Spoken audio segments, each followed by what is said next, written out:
दोस्तों, एक कहावत तो आपने सुनी होगी, और अगर नहीं सुनी है तो जरा ध्यान से सुनना। अपनों से ज्यादा वफादार तो ये जानवर होते हैं जो अपनी वफादारी निभाने के लिए अपनी जान तक दे देते हैं। बल्कि इंसानों के अपने तो इतने गिरे हुए होते हैं कि जिस थाली में खाते हैं उसी में छेद कर देते हैं। ऐसी बेवफाई करने वाले अपनों से हजार क्या लाख गुना बेहतर ये जानवर होते हैं। दोस्तों, आज की हम अपनी इस वीडियो में आपको दिखाने वाले हैं कुछ ऐसी चीजें जिसे देखने के बाद आप कहेंगे कि ये जानवर कितने वफादार होते हैं। तो चलिए शुरू करते हैं आज का ये नया एपिसोड। लेकिन उससे पहले दोस्तों, अगर आप हमारे चैनल पे नए हैं और चैनल को अभी तक सब्सक्राइब नहीं किया है तो प्लीज कर लीजिए। साथ ही अगर आप इस वीडियो को फेसबुक पर देख रहे हैं तो पेज को लाइक जरूर कर दीजिएगा। Number 1, Asian sheepshead wrasse. दोस्तों, क्या आपने कभी एक मछली और इंसान के बीच की दोस्ती की बात सुनी है? नहीं सुनी होगी, लेकिन आज पहली बार आप इसे देख भी लीजिए। दोस्तों, ये कहानी है जापान के एक स्विमर और समुद्र के नीचे की एक मछली के बीच की। आपने एशियन शीप हेड रैस का नाम सुना होगा। ये एक समुद्री मछली है। बात यूं हुई कि जापान के स्विमर नाकामोरो जब समुद्र के अंदर गए तो उन्होंने देखा कि एक मछली काफी ज्यादा चोटिल है। उस मछली को इतनी गंभीर चोट लगी थी कि वो समुद्र में तैर भी नहीं पा रही थी। वो कई दिनों से भूखी थी। ऐसा लग रहा था कि उसका मरना तय है। लेकिन नाकामोरो ने उस चोटिल मछली की मदद की, उसे खाना खिलाया। वो भी कोई 1-2 दिन नहीं बल्कि पूरे के पूरे 18 दिनों तक रोज वो समुद्र के नीचे जाकर उस मछली को खाना खिलाते थे। कुछ दिनों बाद मछली पूरी तरह से स्वस्थ हो गई। वो बिंदास एक बार फिर पानी के अंदर तैरने लगी। सब कुछ ठीक हो गया। लेकिन दोस्तों, मछली और नाकामोरो के बीच हमेशा हमेशा की दोस्ती हो गई। दोस्तों, आज 10 साल हो गए हैं नाकामोरो और इस मछली के बीच की दोस्ती हुए। कई साइंटिस्ट तो इनके बीच के रिलेशन पर स्टडी भी कर चुके हैं और सबने माना कि ये एक रियल फ्रेंडशिप है। इन दोनों को देखकर एक बात तो साफ नजर आती है दोस्तों, वो ये है कि अगर आपका दिल साफ है तो दुनिया में आपको दोस्तों की कमी कभी नहीं खलेगी। वैसे ही आप हमारे दोस्त हैं और हमारी ये दोस्ती भी हमेशा हमेशा के लिए कायम रहेगी। Number 2, big bird the pelican. दोस्तों, ये कहानी भी बहुत हार्ट टचिंग है। एक बार पेलिकन, जिसका नाम बिग बर्ड था, वो कहीं चोटिल हो गई। चोट इतनी ज्यादा थी कि वो अपना पंख भी ठीक से नहीं उठा पा रही थी। उसके मरने जैसे हालात हो गए थे। लेकिन बिग बर्ड की किस्मत बहुत अच्छी थी कि उसे एक तंजानिया के सफारी ओनर ने मदद करने की सोची। पहले तो ओनर जेम्स ने बिग बर्ड को अपनी बोट पे कुछ दिनों तक रखा, उसे ट्रीट किया। बाद में जब बिग बर्ड ठीक हो गई तो जेम्स ने इसे एक बार फिर से उड़ने की ट्रेनिंग दी, उड़ना सिखाया। जेम्स बड़े ही अच्छे ट्रेनर निकले। उनके इशारों पे बर्ड ने उड़ना सीख लिया। सब कुछ पहले की ही तरह होने लगा। कई लोगों का मानना था कि अब बिग बर्ड जेम्स को छोड़कर अपने लोगों के पास चली जाएगी, लेकिन ऐसा कुछ नहीं हुआ। बिग बर्ड जेम्स के पास ही रहे। हालांकि दोस्तों, उसका अंत बहुत खराब हुआ।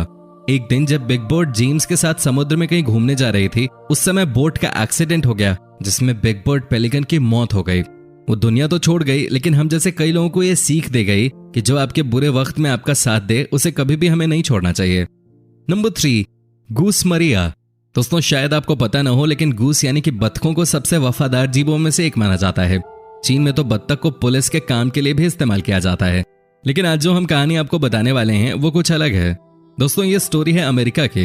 यहाँ मार्टिन नाम का एक आदमी रोज सुबह शाम पार्क में वॉक करने के लिए जाता था। लेकिन अचानक ही उसने देखा कि एक गूस यानी कि बत्तख उसके साथ वॉक कर रहा था। ऐसा तकरीबन रोज ही होने लगा। समय जैसे जैसे आगे बढ़ता गया वैसे वैसे मार्टिन और मारिया के बीच दोस्ती बढ़ने लगी। दोनों एक दूसरे को पसंद करने लगे। बात यहां तक बढ़ गई कि मारिया अब मार्टिन के घर पे भी जाने लगी। मार्टिन भी रोज मारिया को खाना खिलाया करते थे। दोनों के बीच दोस्ती इतनी गहरी हो गई कि मारिया मार्टिन की हिफाजत करने लगी। मार्टिन के आसपास जो भी आता वो उसे भगा देती थी। दोस्तों, अचानक ही एक दिन न्यूयॉर्क सिटी जू के अधिकारी आए और पार्क के सारे जानवरों को जू ले गए। लेकिन इसके बाद भी मार्टिन और मारिया के बीच की दोस्ती खत्म नहीं हुई। मारिया से मिलने के लिए मार्टिन रोज ही जू जाने लगे। दोस्तों, आपको कैसी लगी कहानी मारिया और मार्टिन के बीच की? आप हमें कमेंट करके जरूर बताएं।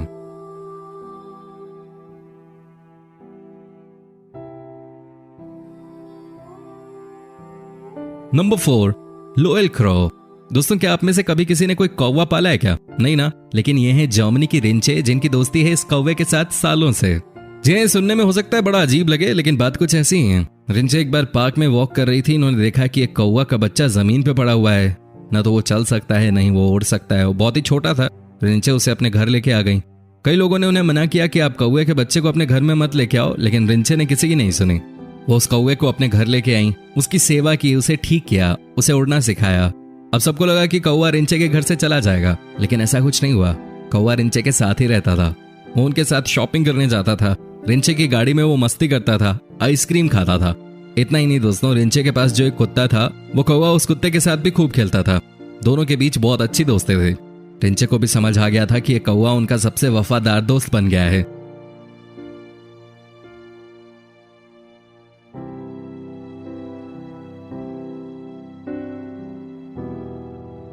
नंबर 5, जेसिका की कहानी। दोस्तों, जेसिका नाम की एक हिप्पो वर्ष 2000 में साउथ अफ्रीका में आए बाढ़ की वजह से अपने माँ पापा से अलग हो गई थी। वो रो रही थी कि अचानक एक दंपत्ति की नजर इस हिप्पो के छोटे बच्चे पे पड़ी। दंपत्ति ने डिसाइड किया कि वो हिप्पो के बच्चे को अपने घर लेके जाएंगे। उन्होंने जेसिका को अपने घर में शरण दी, उसे पाला पोसा और बड़ा किया। अपने घर में एक छोटा सा स्विमिंग पूल भी बना दिया ताकि जेसिका गर्मी के दिनों में आराम से पानी के अंदर मस्ती कर सके। दोनों के बीच प्यार बहुत गहरा होता गया। जेसिका अब बड़ी होने लगी। ऐसे में दंपत्ति को जेसिका का ख्याल रखने में मुश्किल होने लगी। जेसिका का खाना भी बहुत ज्यादा था, लेकिन फिर भी उस दंपत्ति से जितना बन पड़ता उन्होंने जेसिका के लिए किया। अंत में एक दिन फॉरेस्ट ऑफिसर्स आए और दंपत्ति को बोला कि चूंकि अब जेसिका बहुत बड़ी हो गई है, ऐसे में उसका कॉलोनी में रहना ठीक नहीं होगा। ऑफिसर्स उससे पास के ही जू में ले गए। लेकिन दोस्तों, जो दंपत्ति थे वो जेसिका से मिलने रोज ही उस जू में जाया करते थे। उसके लिए खाना लेकर जाते थे। जेसिका भी अपने प्यारे लोगों को देखकर बहुत ज्यादा खुश हो जाती थी। वो भी दिन में अपने दोस्तों का इंतजार करते थे। इस दंपत्ति ने तो इस बात को प्रूव कर दिया कि चाहे कुछ भी हो जाए, लेकिन अगर आपके दिल में तमन्ना है किसी को प्यार करने की, तो आपको भी पलट के प्यार ही मिलेगा।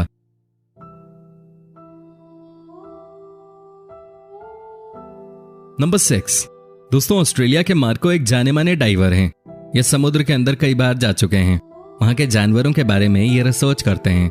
लेकिन ये तब बहुत ज्यादा पॉपुलर हो गए जब इन्होंने एक शार्क से दोस्ती कर ली। जी हाँ, शार्क, जिसका नाम सुनते ही हमारे और आपके पसीने छूट जाते हैं, उससे इन्होंने दोस्ती कर ली।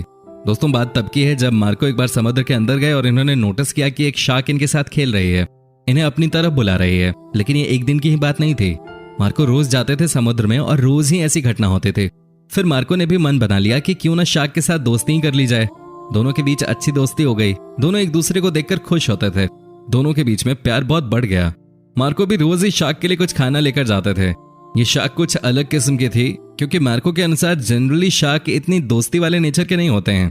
मार्को ने हालांकि एक इंटरव्यू में बताया कि शार्क जब भी आपको देखे उससे दूरी बनाए रखना ही उचित होता है, क्योंकि ये बहुत ही अटैकिंग मूड की मछली होती है। और आप तो ये बात जानते ही होंगे कि शार्क अगर एक बार हमला कर दे तो बचना लगभग इम्पॉसिबल है। दोस्तों, आपको कैसी लगी ये स्टोरी, आप हमें कमेंट करके बता सकते हैं।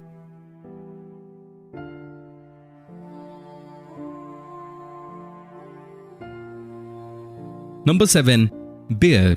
दोस्तों, केरॉन नाम के इस आदमी ने एक बियर यानी कि भालू को पालना शुरू किया। ना, ये मत समझिए कि केरॉन को कोई शौक था भालू को पालने का। दरअसल बात यह थी कि स्पेन के एक जू में बहुत सारे जानवर हो गए थे और इसी बात को लेकर जू के अधिकारियों ने फैसला किया कि वो इस भालू को मार देंगे। लेकिन फिर केरॉन ने यह निर्णय लिया कि वो इस भालू को अपने घर लेकर आएंगे और इसे पालेंगे।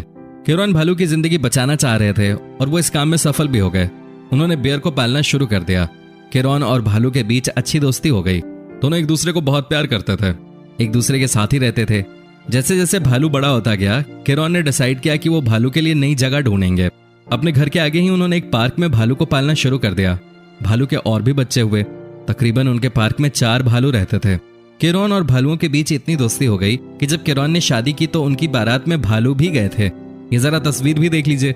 लेकिन दोस्तों, केरॉन का भी ये कहना है कि आप इस तरह के जंगली जीवों को नहीं पालें तो अच्छा रहता है, क्योंकि ये भालू आपके ऊपर कब हमला कर दें इसका अंदाजा लगा पाना मुश्किल है। हालांकि ये जानकर आप चौंक जाएंगे कि केरॉन के 90% दोस्त भालू ही थे। सिर्फ 10% दोस्त उनके इंसान थे। और आज तक टचवुड केरॉन के ऊपर किसी भालू ने कभी कोई हमला नहीं किया। दोस्तों, प्लीज आप हमें कमेंट करके बताएं आपको ये कहानी कैसी लगी और ज्यादा से ज्यादा इस वीडियो पे लाइक करें।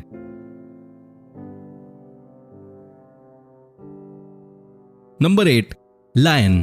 दोस्तों, क्या आप यकीन कर सकते हैं कि कोई लायन यानी कि शेर का भी दोस्त हो सकता है? जी हाँ दोस्तों, ऐसा हो चुका है।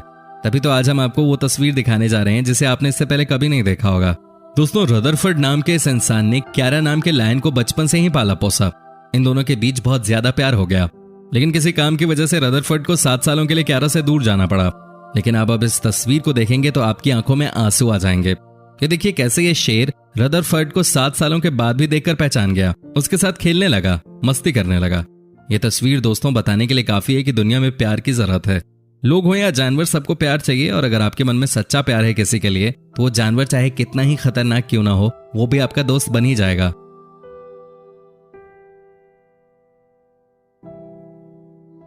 दोस्तों, आपको इनमें से कौन सी स्टोरी सबसे ज्यादा अच्छी लगी, आप हमें कमेंट करके बता सकते हैं। हमें आपके कमेंट्स का इंतजार रहता है। साथ ही दोस्तों, अगर आप हमारे चैनल पे नए हैं और चैनल को सब्सक्राइब नहीं किया है तो प्लीज कर दीजिएगा। साथ ही आप इस वीडियो को अगर फेसबुक पे देख रहे हैं तो पेज को लाइक जरूर कर दीजिएगा।